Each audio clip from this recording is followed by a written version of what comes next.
warahmatullahi wabarakatuh. Nama saya Asrila Ahsan dari kelas S1 Teknik Elektro 04A. NIM saya 20107026. Ya, jadi pada kesempatan kali ini saya ingin menjelaskan tentang apa itu osiloskop, apa itu fungsinya, cara kerjanya, dan juga mempraktekkan bagaimana cara mengoperasikan osiloskop tersebut. Ya, yang pertama, apa itu osiloskop? Osiloskop merupakan alat ukur elektronika yang berguna untuk memproyeksikan bentuk sinyal listrik supaya dapat dilihat sekaligus dipelajari. Osiloskop dilengkapi dengan tabung sinar katode yang akan memproyeksikan sorotan elektron ke layar tabung sinar katode, dan sorotan elektron akan ditampilkan pada layar. Ya, osiloskop biasanya dipakai untuk mengamati bentuk gelombang yang tepat dari sinyal listrik. Selain amplitude sinyal, osiloskop juga bisa memperlihatkan distorsi waktu antara dua peristiwa seperti lebar pulsa, periode atau waktu, dan juga waktu relatif dari dua sinyal terkait. Lalu fungsi dan kegunaan osiloskop. Osiloskop itu buat apa sih? Osiloskop itu bisa untuk mengukur jumlah frekuensi dan gelombang. Lalu osiloskop bisa menganalisa gejala gelombang yang bersifat periodik. Osiloskop juga bisa untuk mengetahui bentuk gelombang dari suatu tegangan, untuk menganalisa gelombang dan fenomena lain dalam sebuah rangkaian elektronika, lalu untuk melihat dan membaca amplitudo, tegangan, periode, dan frekuensi dari sinyal yang tidak diketahui, lalu untuk menganalisa tingkah laku besaran yang berubah-ubah terhadap waktu pada tampilan di layar osiloskop itu, lalu untuk mengukur perubahan aliran dari sinyal input, lalu untuk mengetahui beda fase antar dua sinyal, dan yang terakhir itu untuk mengukur frekuensi dan tegangan dari arus AC atau DC. Jenis-jenis osiloskop itu ada dua, ada osiloskop digital dan analog. Osiloskop analog itu menggunakan cathode tube ray. Kalau osiloskop digital itu menggunakan LCD. Nah, di zaman modern ini osiloskop digital itu lebih digemari ya, karena LCD itu lebih ringan daripada cathode tube ray. Walaupun osiloskop jenis analog itu memiliki tanggapan yang lebih cepat daripada osiloskop digital karena lebih ringan gitu, lebih simple ya. Terus tapi osiloskop digital itu juga punya kelebihan, bisa memilih bandwidth bersama dengan lebih fleksibel. Ya, ini adalah gambarnya. Ini yang kiri itu osiloskop analog yang menggunakan cathode tube ray, lalu yang kanan itu osiloskop digital yang sudah menggunakan LCD. Ini dia bagian-bagian osiloskopnya. Nomor satu itu volt diff untuk mengeluarkan tegangan AC, lalu nomor 2 itu channel 1 masukkan input gitu, terus nomor 3 itu AC DC untuk memilih besaran yang diukur, terus nomor 4 ground milih besaran yang diukur ya, lalu nomor 5 itu posisi Y untuk mengatur posisi atau garis yang ada tampilan layar atas atau bawah, lalu nomor 6 variabel untuk kalibrasi, lalu nomor 7 itu selektor, memilih channel yang diperlukan untuk pengukuran. Channel A gitu, dipilih channel A selektornya. Lalu nomor 8 itu layar, disitu menampilkan gelombang. Nah, gelombang itu merupakan hasil pengukuran dengan osiloskop. Lalu nomor 9 itu intent, mengatur cerah atau mengatur kecerahan layar osiloskop. Lalu nomor 10 itu rotation, mengatur posisi garis pada layar. Nomor 11 itu fokus, menajamkan garis pada layar. 12 itu position X, mengatur posisi garis atau tampilan kiri kanan berlayar. Terus nomor 13 itu time diff, untuk mengatur waktu, periode, dan frekuensi. Nomor 14 itu mode, untuk memilih mode yang ada. 15 variabel untuk kalibrasi waktu, periode, dan frekuensi. 16 itu level, menghentikan gerak tampilan layar. Terus nomor 17 itu exit trigger, untuk trigger dari luar. Lalu nomor 18 itu power, untuk menghidupkan dan mematikan osiloskop. Nomor 19 itu kal 0,5 VPP, untuk kalibrasi awal sebelum osiloskop digunakan. Terus nomor 20 itu ground osiloskop, yang dihubungkan dengan ground yang diukur. Lalu nomor 21 itu channel 2 input Y, untuk memasukkan sinyal atau gelombang yang diukur atau pembacaan vertikal. Cara kerja osiloskop. Jadi osiloskop itu komponen utamanya itu tabung sinar katoda, yaitu elektron dipancarkan dari katoda akan menumpuk bidang gambar yang dilapisi oleh zat yang bersifat fluoresen. Bidang gambar ini berfungsi sebagai anoda. Arah kilat elektron ini bisa dipengaruhi oleh medan listrik dan medan magnetik. Umumnya osiloskop sinar katoda mengandung medan gaya listrik untuk mempengaruhi gerak elektron ke arah anoda.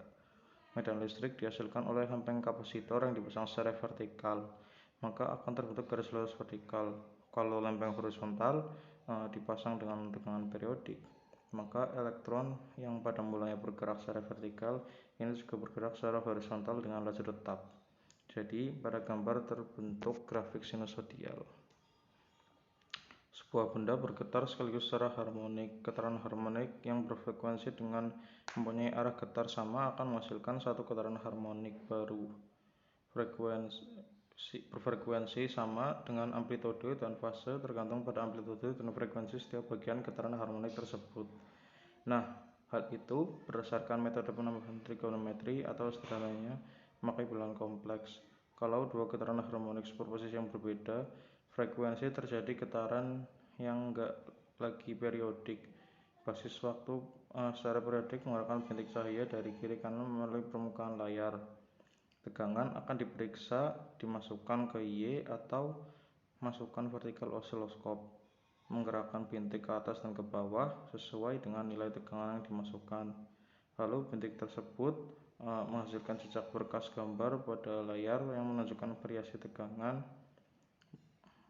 masukan sebagai fungsi dari waktu. Kalau tegangan masukan berkurang dengan laju yang cukup pesat, gambar akan kelihatan seperti sebuah bola yang diam pada layar. Lalu yang selanjutnya perhitungan osiloskop. Ya, ini saya pindah laptop dulu. Saya akan menjalankan osiloskop yang sudah saya rangkai, rangkaian osiloskop yang sudah saya rangkai di Proteus di laptop saya. Kita akan merangkai dulu rangkaiannya. Kita perlu osiloskop di sini. Lalu kita cari mana ground. Nah, ini ground ketemu. Lalu kita butuh transformator.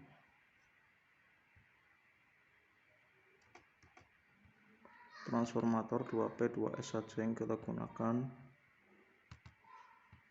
Lalu kita butuh alternator.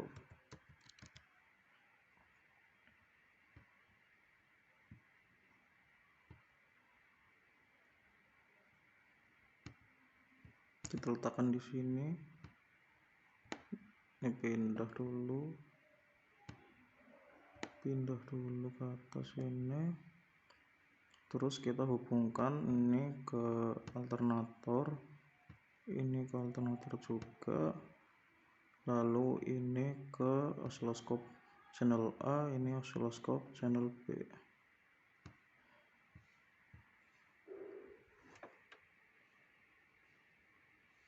Ya, lalu selanjutnya itu groundnya kita hubungkan ke B. Kita set dulu di sini amplitudenya 10 volt, frekuensinya 30 Hz. Oke, coba kita play, kita run programnya. Ya, ini akan jadi seperti ini. Lalu kita matikan channel lain dulu karena kita hanya akan menghitung channel A saja, berfokus pada channel A. Kita ini set ke tengah dulu biar mudah untuk dihitung. Ya, atur ininya 5.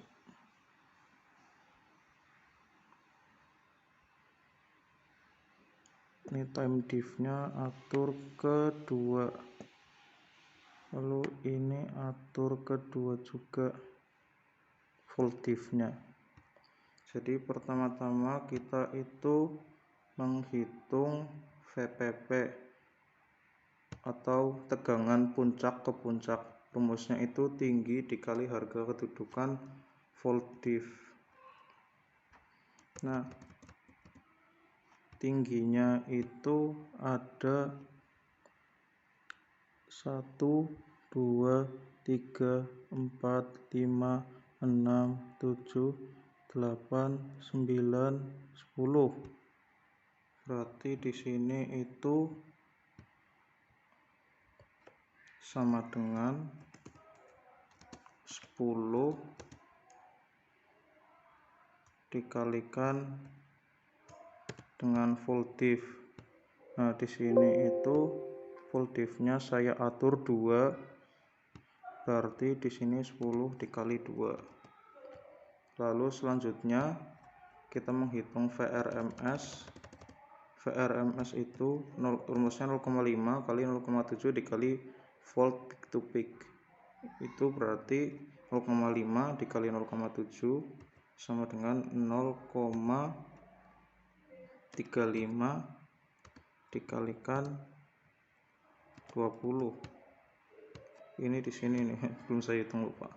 Berarti ini 20. Berarti ini hasilnya itu 7 volt.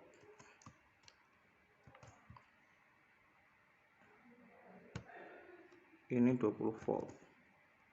Lalu yang selanjutnya kita akan mencari frekuensinya. Frekuensinya itu rumusnya 1 per panjang gelombang kali kedudukan time diff. Ini panjang gelombangnya kita hitung dari sini 1, 2, 3, 4, 5, 6, 7, 8. Berarti sama dengan